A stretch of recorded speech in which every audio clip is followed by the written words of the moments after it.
Hey guys, and welcome back.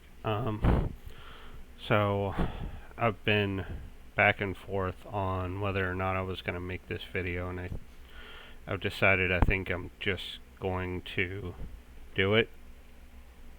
And so this is a direct response to the PoS Theology video that Luke and some others did that they put out on Randos United. And I'm going to go ahead and begin by playing some clips from that and then come back and talk, and then I've got one more clip to explain a little something that he talks about in there. So first I'm going to start by playing those clips. All this stuff is connected. We talk about the Protestant work ethic. I think this is the thing that's behind the Protestant work ethic and the negative aspects of that. And I actually think it's what's behind the experience of the loss of faith, the theism-atheism debate, the nuns, like the Nathan Jacobs reaching the nuns. I think this dualistic either-or thinking, iconic vision. That's why I talk about vision all the damn time. And it's because it's not, you can't just, it's not something that you can just will. Again, that's some of this Protestant work ethic bullshit. It's just like, it's a, So let's break it down a little. It's Mary. And I mean, that's maybe where we could bring it up too, is that I don't think it's a coincidence that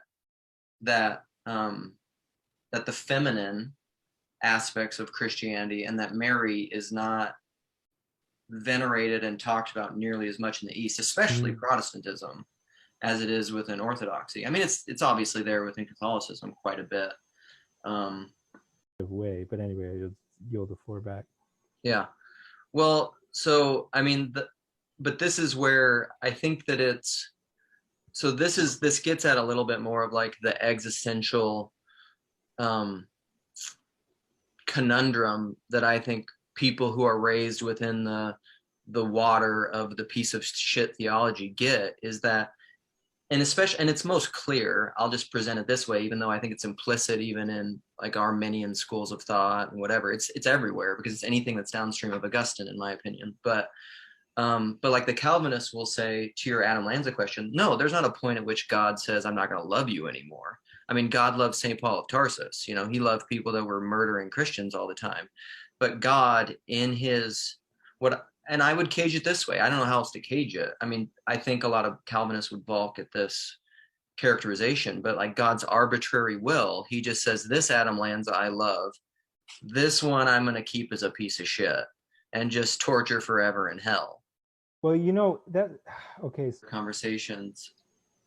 I think the reason, even his non-theism stuff, it's all rooted in this PoS theology too.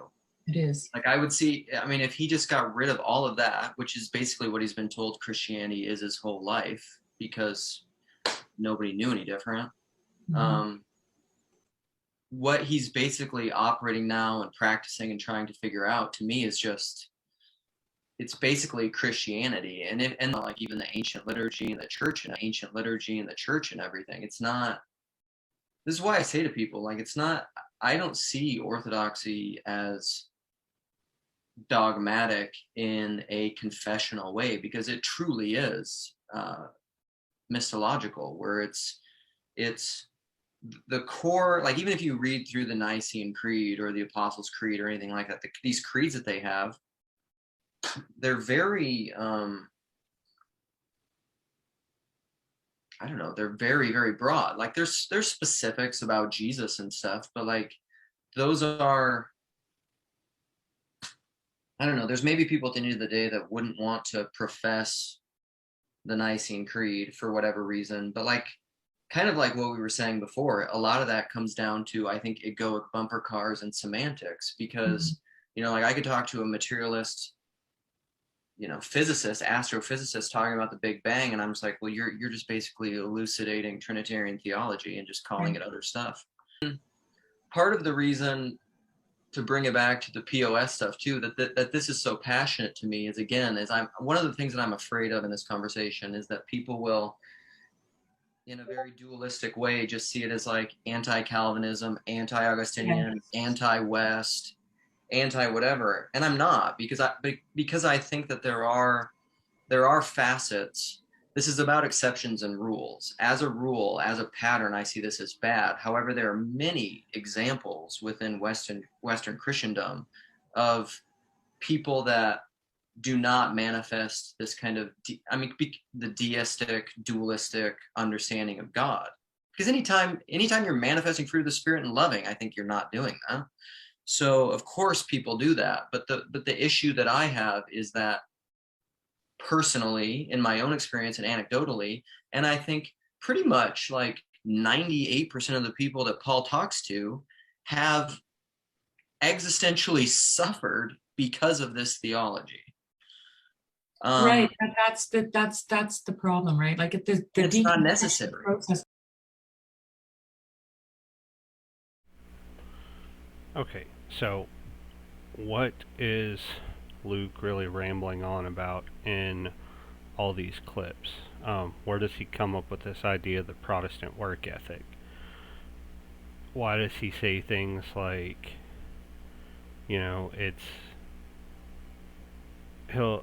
he's kind of telling in the fact that he says it's personally, anecdotally, and then he goes on to say, but he thinks it's present in like 90% of the people that Paul Vanderklay talks to, and it's like, okay, why? Well, most of the people, or I would say the 90% that he's talking about, have had a deconversion experience and they're working their way back. Well, how did they start working their way back? They started working their way back through Jordan Peterson, and Peterson talks about the Bible in a particular way that gives a lot of reverence to the Eastern traditions, which is perfectly fine. That's, and if it's bringing people back, praise be to God for that. But it's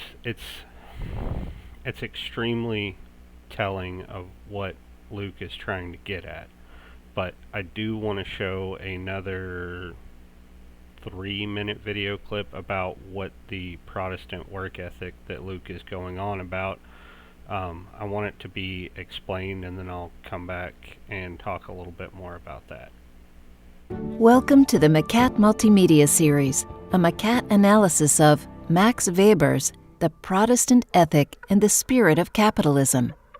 Is Protestant Christianity the cause of modern capitalism? German sociologist Max Weber believed so. His 1905 book, The Protestant Ethic and the Spirit of Capitalism, was concerned with how Protestant thought underpinned the development of capitalism.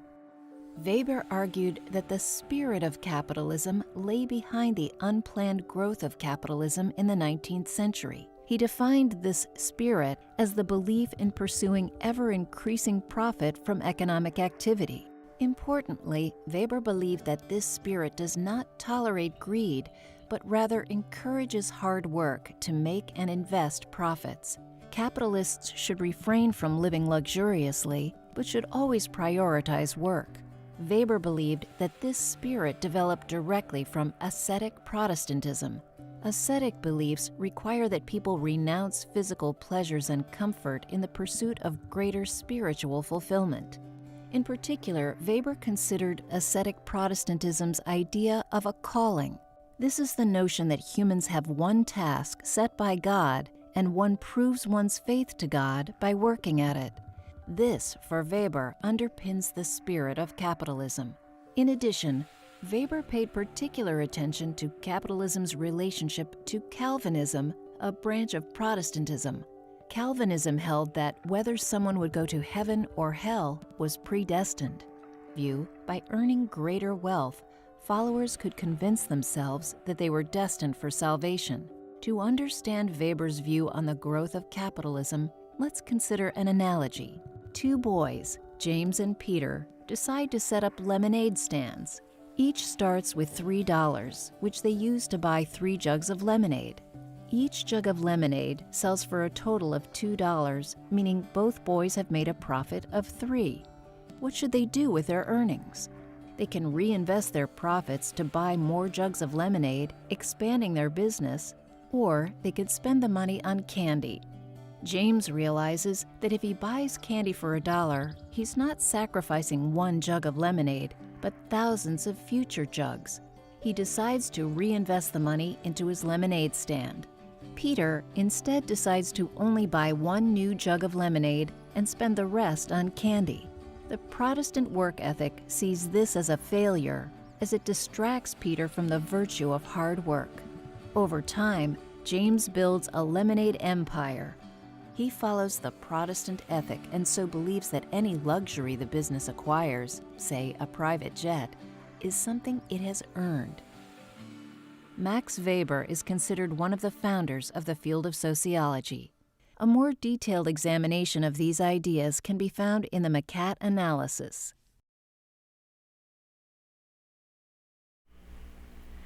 Now in that clip we saw exactly what the basis for this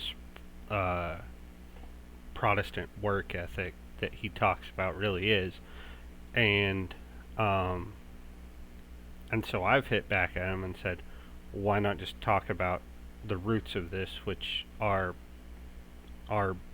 bore out in Calvinism. And he's hit back and said, no, I want to take it back further than that. It's this, this, and this. Really, when I watched the entirety of the video, here's what I got from him. His whole modus operandi to me is forget about this Western theology that we have, that we've been using, and just go back to the Eastern tradition.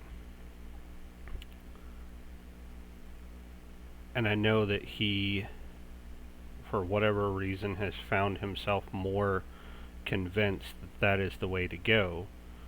But whether or not he really wants to say it, that's exactly what this is. It's a superiority game. It's a push towards going back to Eastern traditions.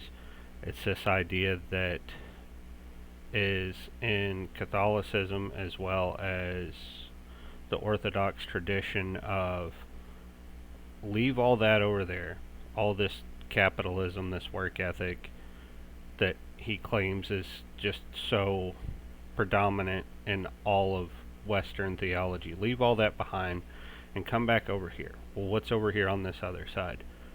It's, as he said before, well, what is the answer in Orthodoxy? And it's pretty much the same in Catholicism. Come do the liturgies. Just show up to the building and do the things that you're told to do by the priest when you're prompted to do it by the priest. And stop this propositional thinking, drop all this, just all theology is PoS, just like drop everything, come back over here and do these things. So, in light of that, I'm making this video and putting it out, and Luke can respond if he wants to, and if he does, I have the feeling what I'm going to hear is, that's not what I mean. And I'm going to say, well, that's not an excuse. Give me something better. Anyways, guys, that's all I have for this time. Thanks.